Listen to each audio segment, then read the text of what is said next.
Previously on Podcast Without Pretense. Keep it to yourself or share it with the whole fucking world. But if I explain why I exactly had cottage cheese on my eyebrow, it would be weird. I'm not sure if I should take my laptop or not. I might just move my whole desk with me. Hi, I'm Jonathan Strickland. Hi, I'm Hayez Akhtar. Hi, I'm Eric Sandine. And together, we're high. No, I don't think so.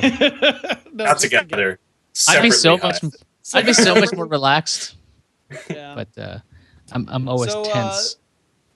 So before we started the episode, I discovered that my beloved co-hosts have not watched Redeemer, which is the next film for discussion for this podcast. So we will not be talking about that today. I did see it, and it is not terrible. Okay, That's so here's all the I'll thing. say, though. I was actually going to watch it today. I came home early because I had like a splitting headache. I came home and I was going to watch this movie. And then on my Apple TV, I have the new 4th generation version. It just basically crashed a whole bunch of times when I was trying to launch this movie in particular. I couldn't go left. I couldn't go right. I wanted to play from the beginning because I was scrubbing through the movie when we were talking about it last time. And I just said, fuck it. I can't have this because the 4th generation Apple TV, at least in my experience, has been so goddamn buggy that I gave up and just, if something failed, I just went to the YouTube app and I'm like, just show me just some bullshit stuff so I can relax. Yeah, I would say that if you do plan on watching this, it's good to not watch it, at least the beginning, in public, nor have any impressionable minds around. One, it's incredibly violent. It's a very, very violent movie. And two, in the beginning, there is some nudity.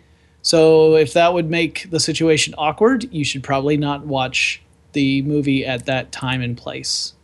But I'll have more to say about that when you guys see it, because it's a specific moment in the film that I think is almost a direct copy of another movie, and I want to see if you guys have the same reaction or not.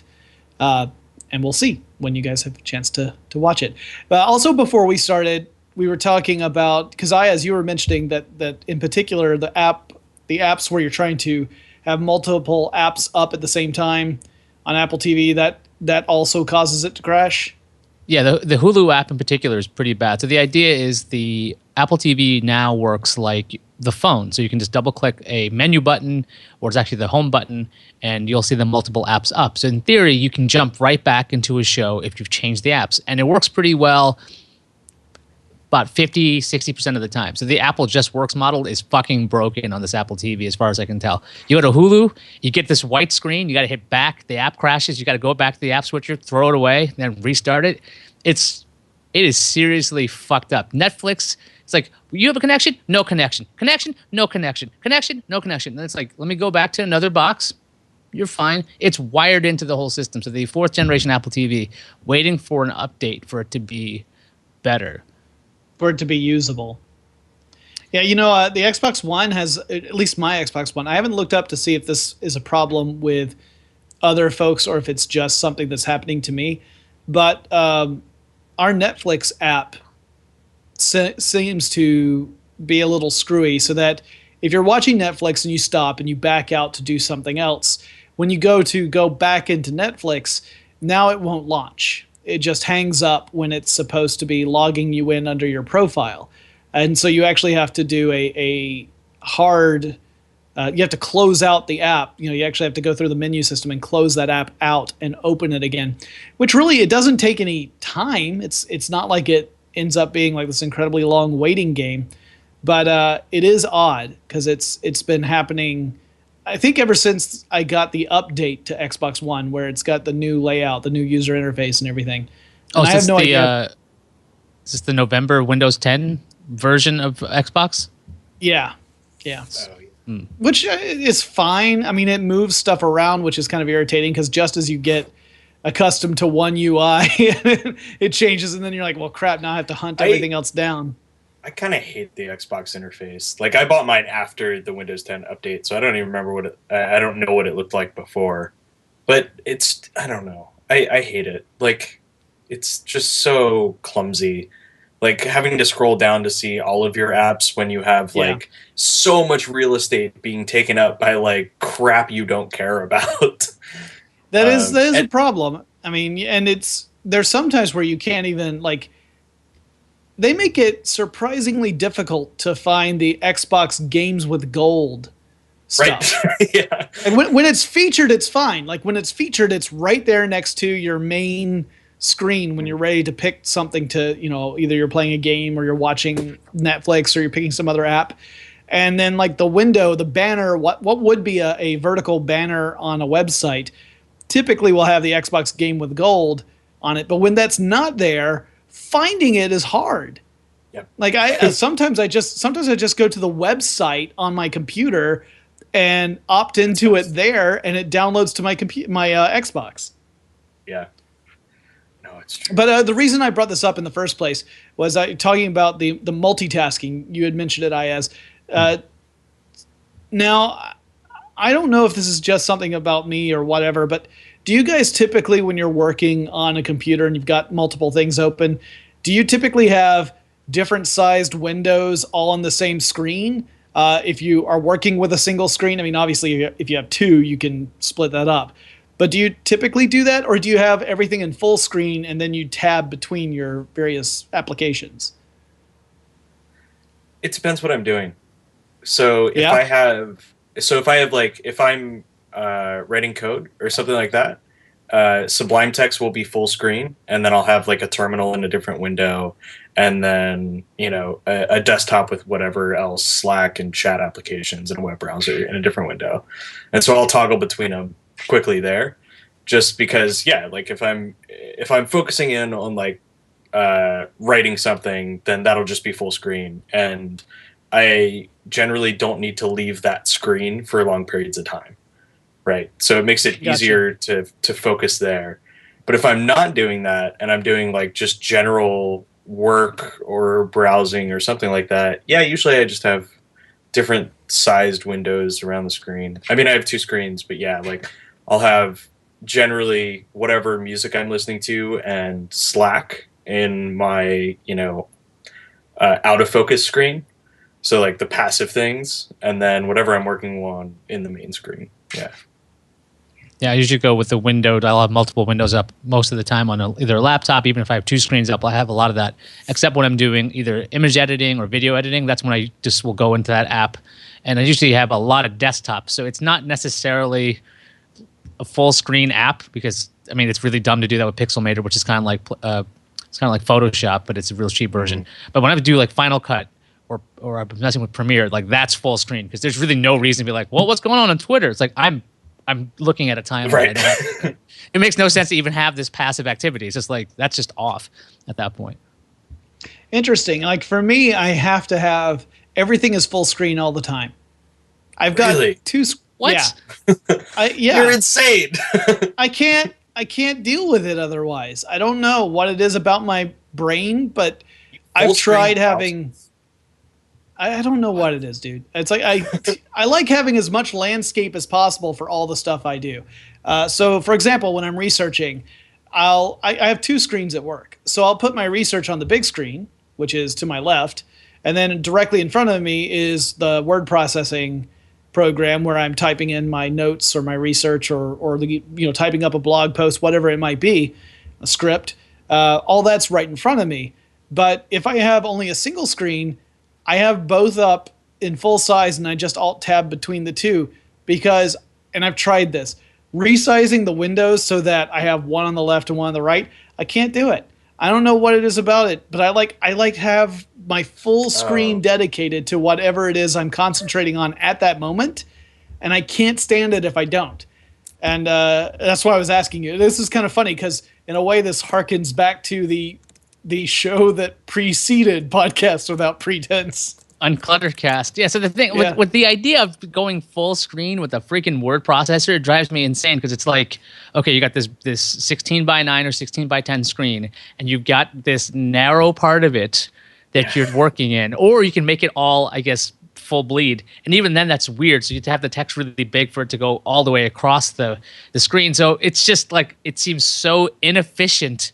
You got the stupid ruler on the top, or if you're doing a full screen browser, the same thing. Because unless a page is dynamic, see, this actually bothers me. Like, how could you exist like this? Like, you have to have a browser or something vertical that's in a portrait mode on the left, and you have to have your text editor on the right. Like, part of it is that before I did work with How Stuff Works, I did a lot of document work for consultants where I had to do things like special layouts and work. I'm using Word to do something that Word was not really designed to do, which is to make magazine style layouts for things like requests for proposals and stuff, or presentations for consultants. And it just meant that I needed that space to be able to really concentrate on the layout, and it just stuck with me. If I were using my computer that I'm using right now, and I had Word open, it would look really weird because the screen is so large. But my main computer is a laptop with a relatively small screen, and that's where the word processor is. And so it's the giant screen, the enormous screen that's to my left at work. I forget how big it is, but it is way too big. Like, it's so big that it blocks my view of my coworkers who have a standing desk on the opposite of mine. I have a sitting desk. That's my our office is kind of like that. We all have giant monitors, and it's really strange because everybody is sitting very close to each other, but none of us can actually see one another because there are giant monitors in between everyone. It's almost like having a cubicle. You should definitely. It's close. You need to have a webcam on the back of your monitor so you can see through your monitor. Just a mirror through, yeah. Yeah, that'd be really creepy, you know, because it'd be a slight delay. Robert Lamb, who sits across from me, would not appreciate that. Actually, sits diagonally across from me, but that's the direction that the back of my monitor faces. I think we were also going to talk about Christmas, because in the background, if you're watching the video version, in the background over my shoulder, you can see the top of a tiny Christmas tree, which will be going up in my living room later. Your tiny Christmas tree, and I was saying this before Eric got here. I was like, that looks like it's 3 feet, so that's a tiny Christmas tree for you, because I just bought a gigantic 2-foot Christmas tree for my tiny apartment. So to scale, in Jonathan's apartment, that'd be something like 100 feet tall. I live in a house, not a New York apartment, and so I live in a Georgia house, actually townhouse. And our ceilings are probably, I think, 8 feet tall. So I could go with probably a 6-foot tall tree. It might the ceilings might even be higher than that, but I'm not sure. But yeah, I could go with like a 6-foot tall tree, no problem. And when I was growing up, we used to get really big trees because the living room at my house was like a 12-foot tall ceiling for that living room, and I'm used to really big trees. Part of the problem is that we've got a huge collection of ornaments that are just presents from various friends and family over the years. So getting a tree like the one that's behind me, that's just kind of a joke, because now we have to play favorites, like which ornaments get put on the tree and which ones don't. So last year I bought, you can't see this in the shop, but I bought I don't know, you actually can't. It's about like a 6-inch tree. Okay, it's still not dead. It's actually alive. I don't know why this thing refuses to die, because I don't water it, don't take care of it. It's nowhere near the sunlight, but it refuses to die. But this new tree, it's 2 feet. I'm like, okay, finally, I'm gonna get some ornaments. I had no freaking idea how expensive ornaments are. As long as you go away from those breakable glass types, like, why the hell does it cost $18 for 4 Teenage Mutant Ninja Turtle ornaments? That's insane and horrible. 1 second. I was hoping.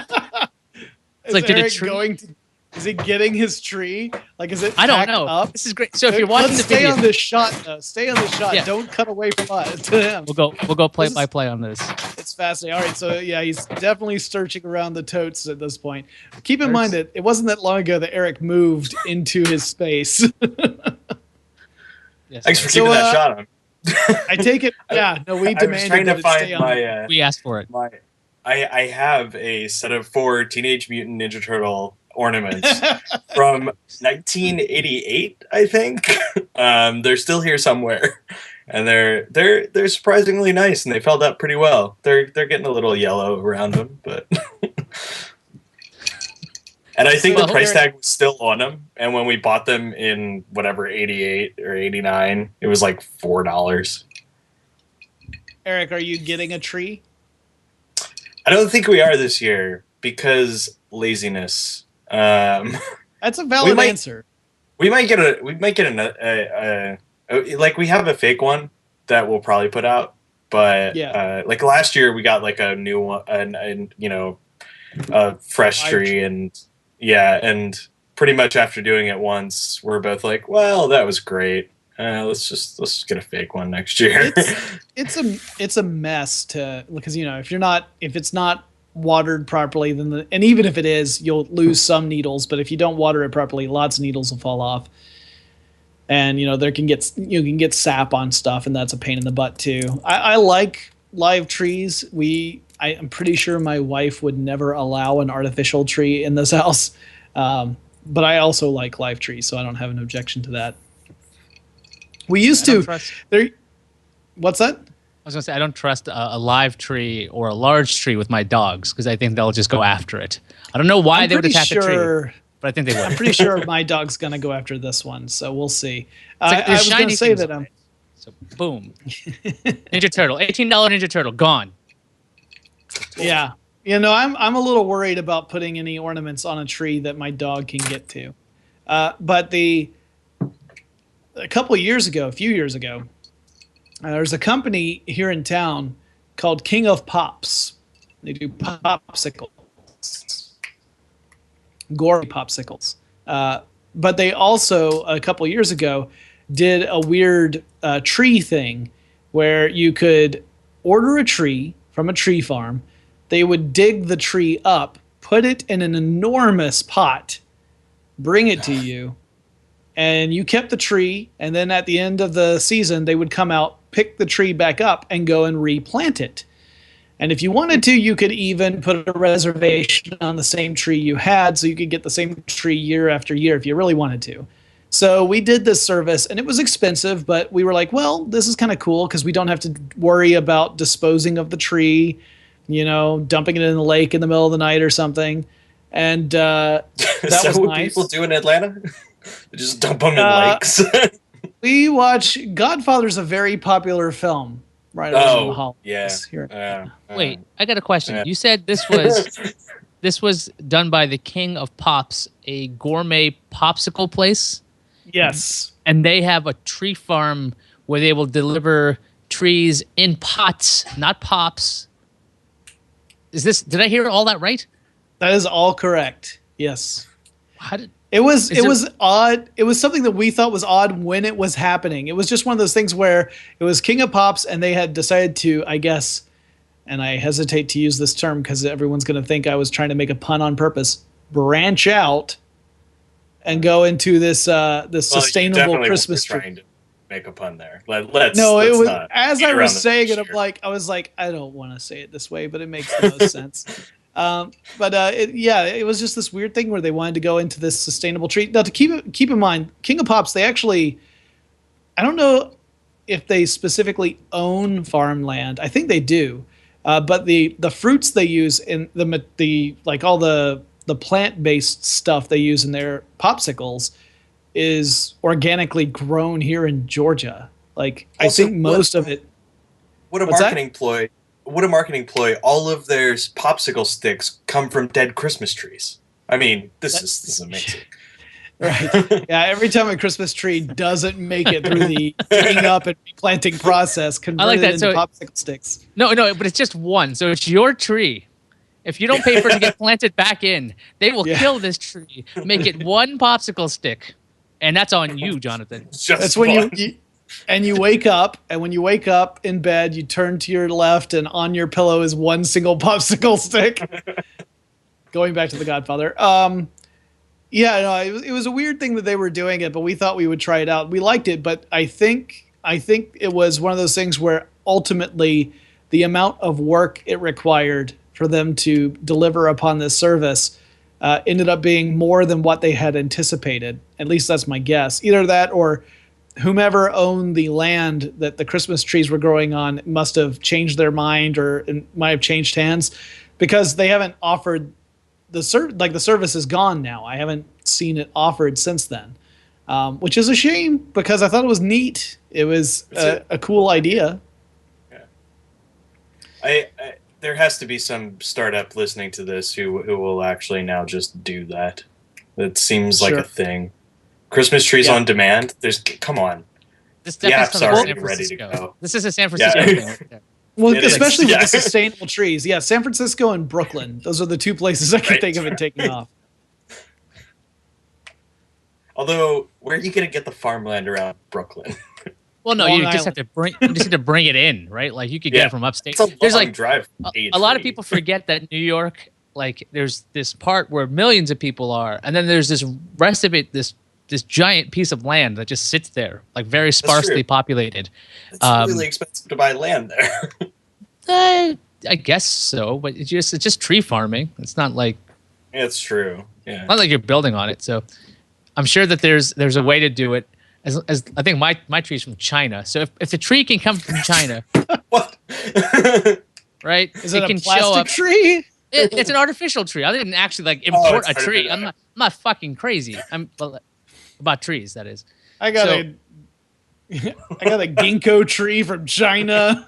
I had this specially flown in. It's a 2-foot tree that had to be carried by a man who I flew in from China. It was a very odd concept. No, it's a man. See, you can't do that. You can't do that in New York because the businesses that run the tree operations in New York, those are real family businesses. Also, Christmas Tree Mafia would be a great name for a band. That'd be a great name for a reality show spoof. The Christmas Tree Mafia?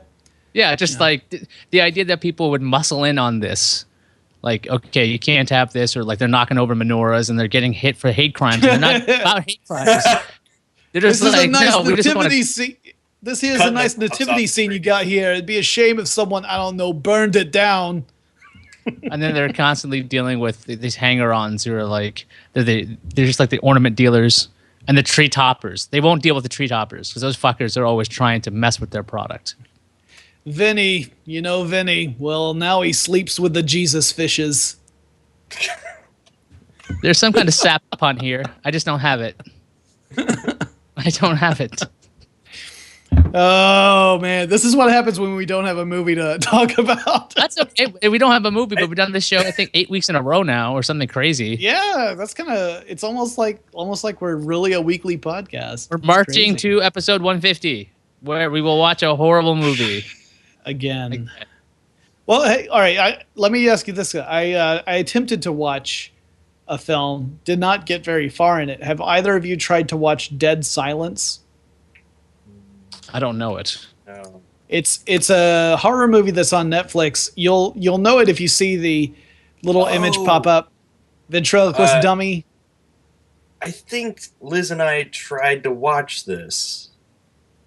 Yeah, that's the right answer. Yeah, I don't remember much, but I think we tried. I know you're right. I know the image, but I don't think I've seen the movie. I decided to go ahead and give it a try. I should have tried to watch Last Shift now that I think on it, because I hear that that's actually interesting. Dead Silence, sadly, not very interesting. You see that ventriloquist dummy, you get an idea for what kind of supernatural horror movie it's going to be, and you're pretty much right on target from the beginning. And nothing in it is terribly memorable. At least not for the length that I watched it. It's one of those long line of mediocre horror movies. I keep holding out hope that I'm going to find a horror movie on Netflix that I truly enjoy. And the closest, I think, was Woman in Black. I think that was on Netflix briefly, and now it's on Amazon Prime. That one I thought was okay. But I don't remember, besides like the horror comedy ones like Tucker and Dale, which is amazing. Did you watch Housebound? Yes, that's great. I watched that before it came to Netflix, but I rented that originally because I had heard such good things about it. Was that the English one? Housebound is set in Yep. New Zealand. Yeah. Yeah. I'm So not sure that where one's it's set, great. but that's one of those. Yeah, another, we watched that one like, too. I didn't know it was a horror comedy when I put it on, and I'm like, is this supposed to be funny? Because I'm laughing at this. I'm like, oh no, I think it really is supposed to be funny. And by the end, I did find out it was a horror comedy. I'm like, okay, good. Then they've succeeded, because if they're trying to be serious, they fucked up like crazy. But it's actually it's really well done. The probation officer in that movie is hilarious. Oh, that's right. Because there's a huge jump to this like supernatural realm thing, and like the jump is just completely accepted. And that's when I'm like, wait a minute. Everything else has been really realistic in this movie. This jump to it was just so fast that it seemed like it was a comedy, but it was unexpected. So for those who don't know, Housebound is a horror comedy movie in which a young woman is placed under house arrest because she's a repeat offender and had attempted to steal money from an ATM and was caught in the act, along with her idiot partner. I don't know if it was her boyfriend or not. I can't remember. But I do remember he gets knocked the hell out during the process of trying to steal money from an ATM. And she gets caught. She gets sentenced to house arrest. And she's sentenced to stay with her parents, or her mom at any rate. And her mother, she really has problems with her mom. She's not on good terms with her mother. And so she is a cranky asshole. The main character, I mean, she's just awful. And her mom is trying to be super nice and accommodating, but she's also a little flighty and weird. And her mom is convinced that her house is haunted. And then as the movie progresses, the daughter begins to suspect that perhaps her mom is onto something. And I won't spoil anything from there, but it is an entertaining movie. Well worth watching. That one's a good one. So Dead Silence, nothing memorable about it. Was the dummy at least, or the ventriloquist dummy at least terrifying or horrifying? Or was it like Pinocchio's Revenge, where we're like, what the fuck? It was a little, I mean, you know, it was obviously built to try and be disturbing or at least unsettling, but it's kind of like how I feel about dolls in horror movies in general. They always seem like they have been designed in a laboratory to try and be unsettling, right? Like, after a while, Eric, you've got to stop fucking typing, man. Like, Jesus fucking Christ. Just hit the mute. Yeah, but yeah, I think it's just a dull kind of device. It's overused. You see it in especially ghost movies. Any kind of ghost movie, there's almost always at least one creepy doll. Didn't we watch a shitty doll movie? I could have sworn we did. Pinocchio's Revenge. Oh yeah. Shit. You know, I forgot to pull quotes for today's episode, and I actually did listen to. One of the episodes I listened to was the one before Pinocchio's Revenge, when we were still full of hope that Pinocchio's Revenge would have. It sounded like a great idea. Like, what the hell does Pinocchio have a problem with? Like, and why is he trying Jiminy to take fucking cricket? Right, like what exactly? I know that in the Disney version, there's some pretty fucked up shit. So he does have some revenge elements there. I guess he could get back at like the circus or something, or the whale, or I don't know what the fuck. I haven't seen the movie in years, so I'm sure there's some shit that he could be mad about. But Pinocchio, Moby Dick. Yeah, he's just like gunning for this whale, okay, or something. But in this movie, if you haven't listened, so go, you know, you can do what Jonathan did, which is listen to the episodes before, or you can hear me rant about it now. It just. Nothing happens in this fucking movie. It makes no sense as far as I remember. Not only does nothing happen, it ultimately turns out that the doll has nothing to do with all the stuff that's happening. That's all a delusion. Right. It's not. And the other thing is there's no revenge element as far as I can tell. So there's no Pinocchio and there's no revenge. It's called Pinocchio's Revenge. There is a doll, and the doll is Pinocchio. And for a while, it's set up that the doll is committing these acts of violence in the movie. But as it turns out, the doll had nothing to do with any of that. Like, there was nothing supernatural going on in the film. It was all a psychological horror, not a supernatural horror. But it doesn't work that way, right? Like, if you're going to make a supernatural horror movie, just do that. If you're going to make a psychological horror movie, just do that. But don't try to do one but make it look like it's the other, because chances are you're not going to have it work. There are only a few movies I can think of. Housebound's one of them, where you get the feeling that the movie's going one way and then it turns and goes a different way and it works. But most films don't. That one in particular was pretty awful. Yeah, I've been actually, I think since Halloween, I haven't bothered with horror movies in a while. Just kind of, I've reached my max here. I know that if I was just covering this for CNET, it turns out that there's 6 of the 6 Friday the 13th movies now on Hulu. So if you want to watch 1 through 4 and then 5 through 7, you can do that. I'm missing one. I mean, 1 through 7 is there -5. That's the actual breakdown. I don't know what's so special about 5. Friday the 13th Part 5 isn't. That's the new beginning, right? I guess so. But if you want to see Jason Takes Manhattan, that's available on Hulu now, which again is amazing. Not the most amazing Jason movie still is, and we've talked about this before, Jason X, Jason in Space.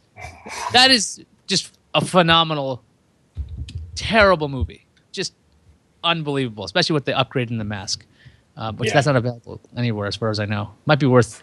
I wonder if we watched that for this show. I mean, we've seen it all. Well, all 3 of us have seen it, but I'm really curious what we would, if we watched it as if it was brand new.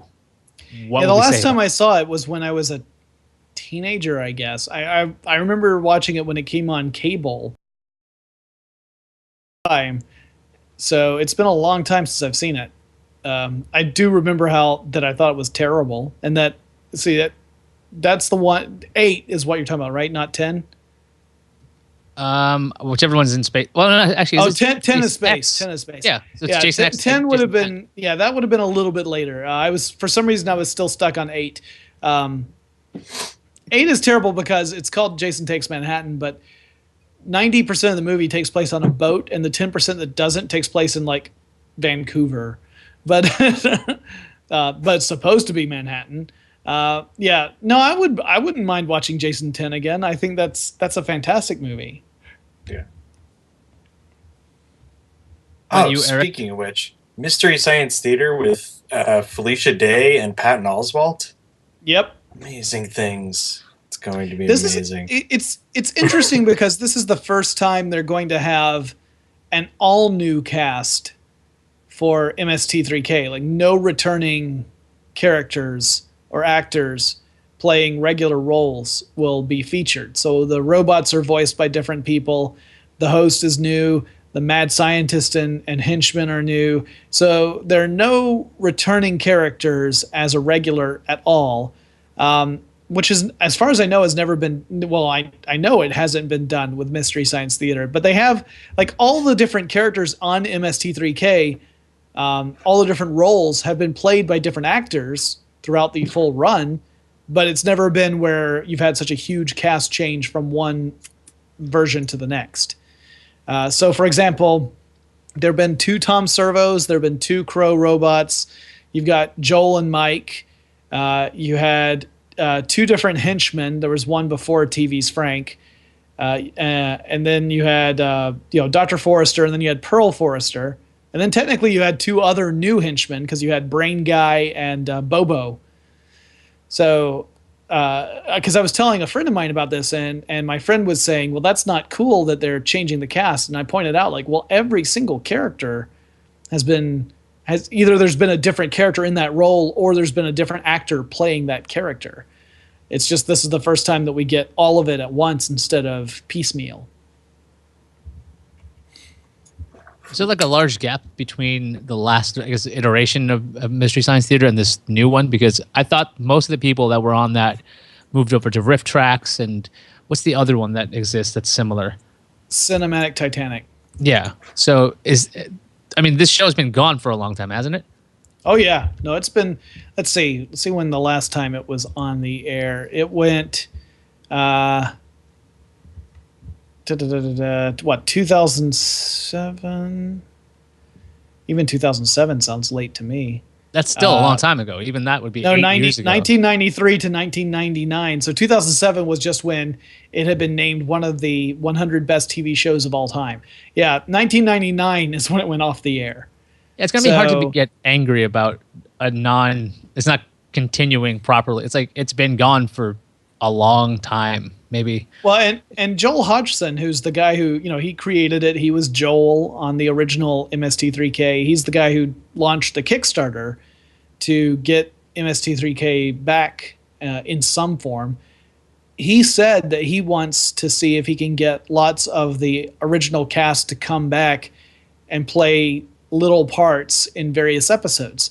So it'd be kind of like when Mike Nelson was playing bit parts when Joel was host. Like Mike was Torgo as a pizza delivery guy, which is the henchman from Manos, Hands of Fate. He played that as well as several other little characters. So I know there are hopes to bring back a lot of the old performers, but they would not be necessarily playing the characters they played before. Or maybe they will. I mean, you might see Dr. Forrester come back to interact with his daughter, because Felicia Day is playing the daughter of Dr. Forrester. I think when the show started, we had just gotten cable, and this is obviously a long time ago. So there's like 80 channels. So on channel 40 or channel 45, I can't remember what channel Comedy Central was on. I mean, it's 93, right? That's a long fucking time ago. So like, there's only a couple channels, and I'm watching this, and I'm like, what the fuck am I watching? It's like I'm watching a shitty movie, and then I noticed there's the silhouettes, and they're making fun of the movie. I'm like, oh, this isn't too bad. Didn't really hold my attention too much, because well, if I would rather be the smartass than watch a couple of smartasses with shitty movies. So that's I got kind of used to the show. Then I actually ended up enjoying it as an art form much later on. But I remember as a kid, I was like, what the hell is this show? Yeah, I remember watching bits of episodes where it came on pretty late at night when I was in college, and like the comedy, one of the 14 channels, and remember watching it, but I realized people kind of experience the watching people watching others is hilarious. Okay, so Jonathan, I don't mean to cut you off, but I think our sponsor Comcast is making its scheduled drop-in. As we normally do, we do like to thank our sponsor Comcast. Comcast is the proud sponsor of Podcast Without Pretense, and remember, Comcast's motto is "Go fuck yourself, Comcast." That's what we actually. I guess their motto is for the "Go fuck yourself" people who pay for Comcast. So Jonathan's on Comcast, if you couldn't tell, and he completely crapped out. And I quite enjoyed him going from Cylon to pixelated mess. It kind of reminded me of when Eric, you ever seen the original RoboCop? Yeah.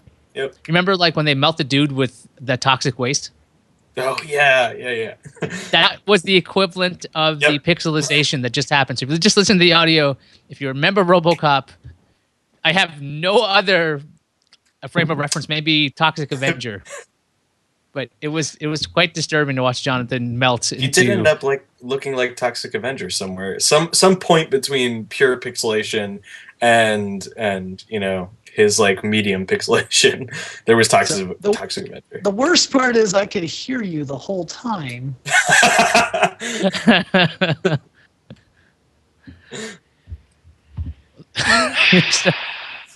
Now Jonathan's moved to 3 frames a second, which is amazing. Wait, he's clearing up now. Don't move, Jonathan. You'll be nice and clear. Yeah, just on the pixels of you blinking, or that's the changes. Shit. There you go. Hey, you're animated again. What the hell were you talking about? We were talking about Mystery Science Theater and then Comcast. Fuck you, Comcast. Yeah, no, I wanted to come back and say fuck you, Comcast, but you covered it really well.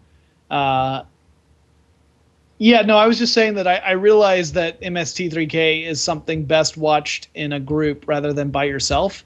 It's funnier the more people who are watching it with you. And I really discovered that when at college they did a midnight screening of MST3K the movie, where they took This Island Earth and gave it the treatment, but it was a theatrical release. So it was something that actually got released to movie theaters. And I went and saw that at the midnight screening, and it was hilarious being in a huge audience of people, all of whom really found this kind of humor really funny. And that's when I was like, okay, I get it. Now I understand why I keep falling asleep when I'm watching it by myself, because it's funny, but not nearly as funny as if it's a shared experience. Yeah, that's one of the weird things about certain comedies. They can be much better in large groups. I think I watched, I want to say it was something stupid. It might have been like Scary Movie, like the original one in the theater. And everyone found it hilarious in the theater. Then I watched it back like on a DVD rental at one point. I'm like, this is really fucking stupid. It's just nowhere near as fun as a group of people being there. So that's kind of this is odd world of comedy. Because like there's a lot of movies I'll watch and I just won't laugh out loud, but it's really genuinely funny. But there's more people there, I'll start laughing for some reason. Yeah, no, I remember the first time I saw Star Trek IV, The Voyage Home, which is almost more of a comedy than a science fiction film. That's the one with the whales. And I saw it on a preview screening in Atlanta at one of the historic theaters, which now is no longer historic because it no longer exists. It got torn down. But it was with a big crowd of diehard Star Trek fans. And before they showed the movie, they even showed a classic Goofy cartoon that was one of the Goofy sports. It was hockey. It was one about Goofy playing hockey, and it's done in the style where the whole cartoon is explaining what the game of hockey is all about, right? It's not Goofy is in a hockey game. It's more about here's what hockey is, and all the characters end up being Goofy in some form or another. And the whole crowd was laughing uproariously at this classic Disney cartoon. And as a kid, I found it absolutely, completely thrilling to be in a group of adults who were all just enjoying themselves and laughing out loud at this silly cartoon. And then the movie comes on, and the movie has tons of humor in it. And that got a big reaction. And that was the sort of stuff that made me fall in love with the idea of going to the movies and seeing a movie with the right crowd. The problem today, of course, is that unless you're going for like a midnight screening or something on opening night, the chances of you being in the right crowd are low. Like you're more likely to be in a crowd where people don't have their phones silenced, or they're taking calls in the middle of a movie, or they're texting or whatever, or they're having conversations with each other. Anything other than paying attention to the thing they actually paid money to see, that's irritating. But those experiences where you go and you're just in a big group and everyone is there to have a good time, that's fantastic. I've been seeing a lot more movies with my son. And the thing is, more and more I appreciate how well behaved he is during a movie, because you'll be watching the movie and then you hear some kid say, "That's his uncle." It's like, you fucking bastard! You're spoiling the movie. This is some random kid, and my son just sitting there like just quiet watching the movie. It's the kids in theaters whose parents don't shut them up. I wish they would just like put some Twizzlers or something in their mouths and they're gonna talk. My kid, pretty quiet. He would be like, "Hey, Dad, what just happened?" They're like, "Shh, it was this happened and this happened." Okay, all right. You don't miss anything because it's a kids movie. But yeah, it's almost more acceptable to be dealing with kids in that kind of thing, because I haven't been to what's the last real serious adult movie? Not like a XXX movie. I'm not talking about an adult movie. I mean like a PG-13 movie. There's still frequenting New York seedy porno theaters. it's in Times Square, right in the Disney store. You gotta go. You gotta know which door to go into. It's still back there. You gotta see a sign of Goofy, and everybody's played by Goofy. This is going. I didn't say she was crazy. I said she was fucking goofy. If you know the beginning of that joke, let us know in the comments at gfqnetwork.com, where this show resides. I don't know if we have a comment section. I used to play a game with some of my improviser friends, and the game was every time it was your turn, you had to give what was supposedly a punchline to a joke. And if someone else in the group wanted to, they could challenge you, and you had to tell the joke that led up to that punchline. And if you couldn't tell the joke, if you had actually made up the punchline, then you were out. And you kept going until only one person was left. So it was a game of chicken. You tried to slip in a fake punchline, something that sounds like a punchline but isn't, just so that you can flesh out your group of punchlines that you actually can remember. Because it was a challenge. You didn't necessarily I don't know if you've ever gotten into like a joke telling session, but it's always one of those things where you're like, I know more jokes, but I can only think of 3, So but that's a fun game. It's also cutthroat. Like, you get people who will, if they're quick enough on their feet, they will make up a joke that at least sort of fits the punchline they gave. I'm just racking up titles, surprisingly, which is a good sign to look into the future, I think. Unless Eric Sandine, you have anything to say since you've been so quiet and your keyboard has been muted? No, I got nothing. Got nothing. You gotta. What? I'm curious, Eric. What the fuck were you looking up through 97% of this episode? I hope he bought some new Ninja Turtles. That's what I'm hoping. It was a lot of looking up. It was a lot of random bug questions. There's a lot of things. I was at the DMV today, so I missed a lot of life because time stops there. Yes. So yeah, like, actually it's funny. So the quick story about that is the states I've lived in, the DMVs are pretty fast. And I never got like people's like hatred of DMVs. I went to a California DMV today, and now I get it. I get it. Makes sense. Yeah, it all depends on where you go. Like, there was, I don't have a driver's license, but I do have a state ID, and I have to go to the DMV to get that. Although they don't call it the DMV here in Georgia, I forget what the acronym is, but it's no longer DMV. Is that what it is with you guys? Maybe I'd have to look it up again. I don't remember, because I still think of it as DMV because that's what I always knew it as, but it's called something else now. And it might be that. But there's one that's on the east side of town. That's the one I used to have to go to, and it was enormous and still super crazy busy. So even if you got there, like if you got there first thing, you might only have to wait 20 minutes, but you're still going to wait. 20 minutes. Yeah. That's if you got there first thing before it opened. Like, you get there like 20 minutes before it opens. You wait 20 minutes for it to open. Then you wait another 20 minutes to be seen. And you could set up appointments at California DMVs. They're fucking awesome, the appointments in California. You just got to not go to the ones in San Francisco. You got to go to... Still took me an hour and a half. In Oakland. I was in Oakland. Come on. That's too... I forget where I went. It was like Daly City or something. It's like 11 miles outside the city. It's just somewhere outside of the city, yeah. Yeah, and it moved like there was a huge line out the door for the non-appointment side, and then there was like 3 people with the appointment line, and it was so fucking simple. I got in and out in like maybe 20 minutes. It took me longer to get there from... Yeah, there's the one I went to most recently here in Atlanta is actually not very far from the Capitol building. It's the Georgia DDS. That's what it's called, Department of Driver Services.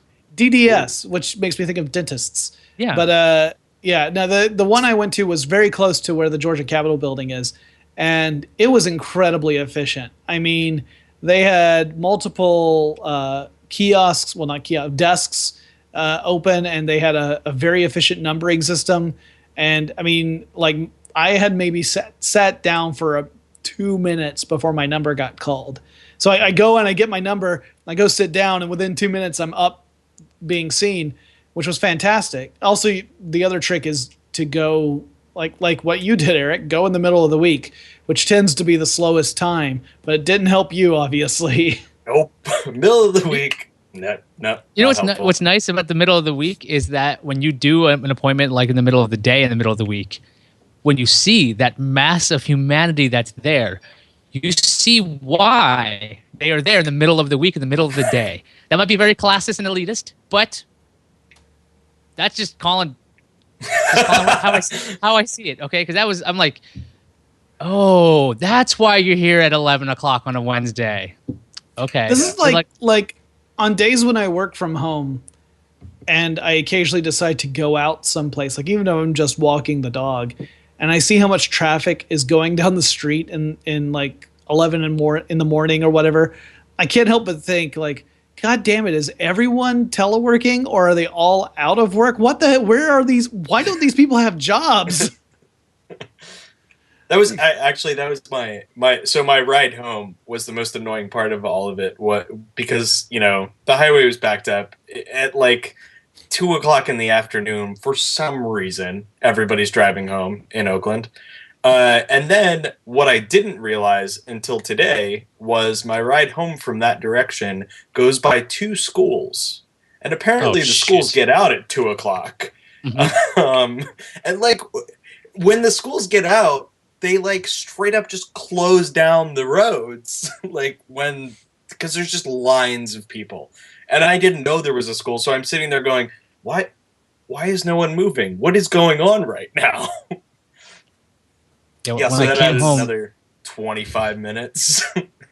When I came home early today, I didn't check. I really wasn't checking the time because I just was like, I'm having a blinding headache. I need to come home, and I realized it was around 3 o'clock because when all the high schools let out here, and I'm just and these kids, they stand in front of the stairwell to go up this to get out of the subway. It's like, why who thinks this is a good idea in the first place? Yeah. But there's a lot of them, and you can't yell at too many kids. I've done it once, and I've gotten sworn at pretty hard about it, and I was just like, I just want to go home, man.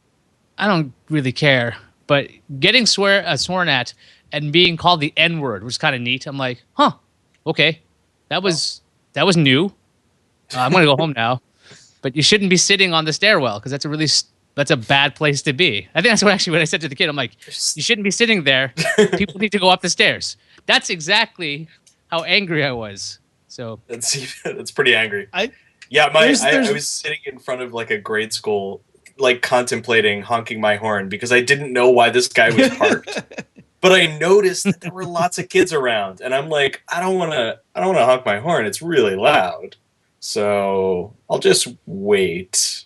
It turns out that was a wise decision on your part. Yeah, probably. You're not the asshole saying, "Mow the fuckers down. I want to get home." Okay, yeah, I think on that. Go ahead. Okay, let's go ahead and close this out. Yeah, I was going to say, like, on that note, I don't think we can top that. So we're going to have to look into the next episode of Podcast Pretense. Next time on PWP. So I mowed the fuckers down, but I did not get to go home. I don't know why I keep having these headaches. I think they're directly related to this show. So I guess I filled out the form wrong. Handwriting counts in California or something. I got to go back. I'll probably won't be around next week. Next week, live from the DMV. I really want to see that happen because I know that, for California, when I renewed my license, they make you take the written test again, and I didn't know that. Test. I passed it, I failed it once, and then I retook it again immediately. Oh no! Wait, you're allowed to do that right then and there? Oh yeah, I failed. I walked up and the woman goes, "Oh, do you want to take it again today?" And I'm like, "I can do that." She's like, yeah. Between handing in my paperwork and then there was a picture.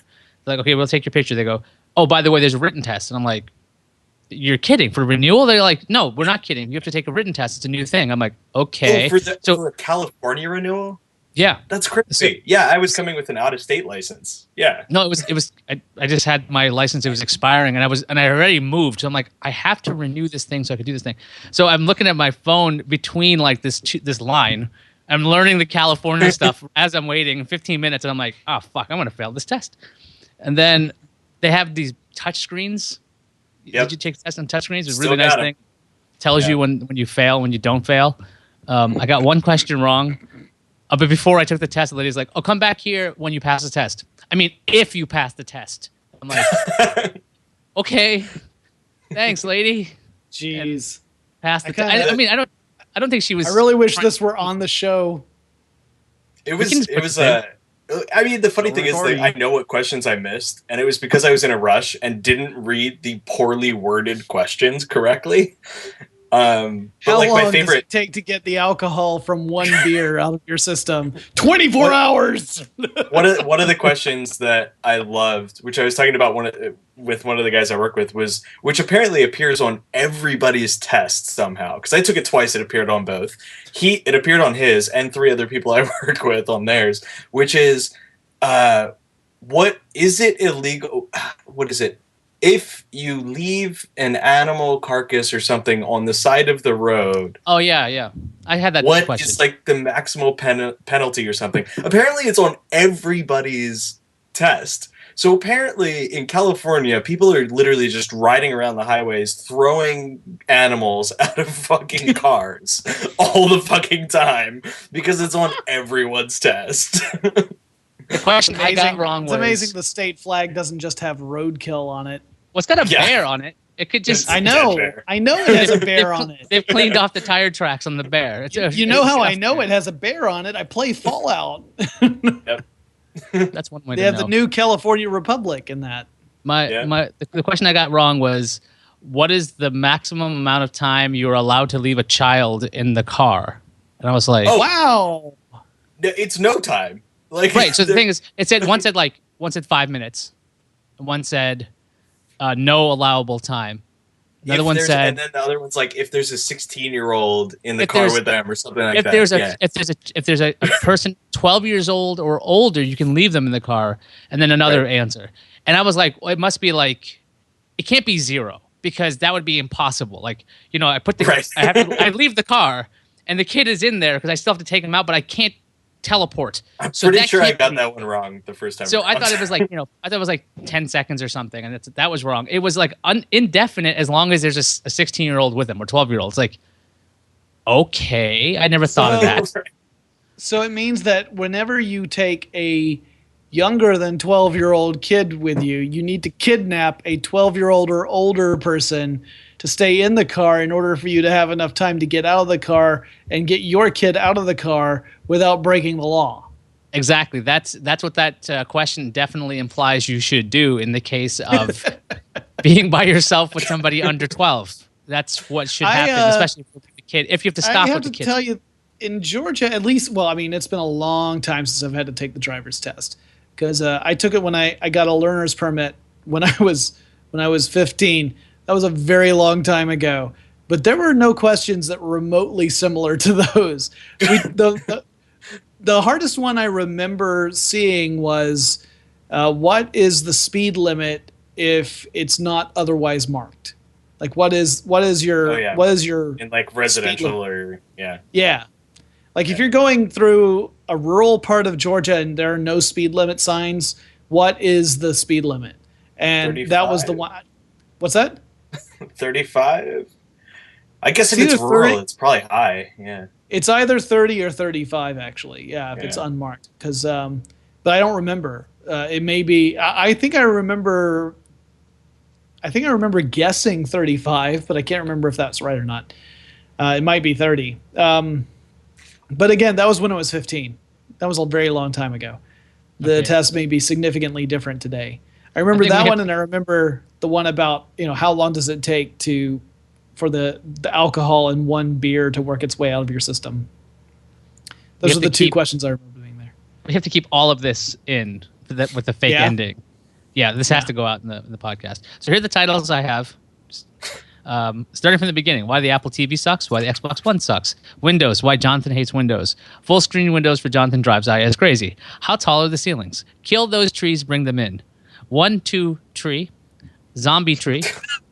Oh, 1-2 tree. Oh my God. Hang on. Brought to you by the King of Pops. Trees in a pot delivered to you. Rent a tree from King of Pops. King of Pops branches out with trees. Wake up to a severed popsicle stick in your in your bed. The March to 150. Dead Silence, the movie, not the podcast. Women in Black, that's just a note. Housebound, dull doll movie. The mystery of the new MST3K. Why do we laugh? No longer historic, but it's history. All the characters end up goofy. I found it thrilling to be a child surrounded by adults enjoying themselves. Jonathan, great quote. Playing Cutthroat Chicken. Playing cutthroat chicken with punchlines, missed life while at the DMV. Eric experiences the hate of the DMV. The ending, it's a fake. Why don't these people have jobs?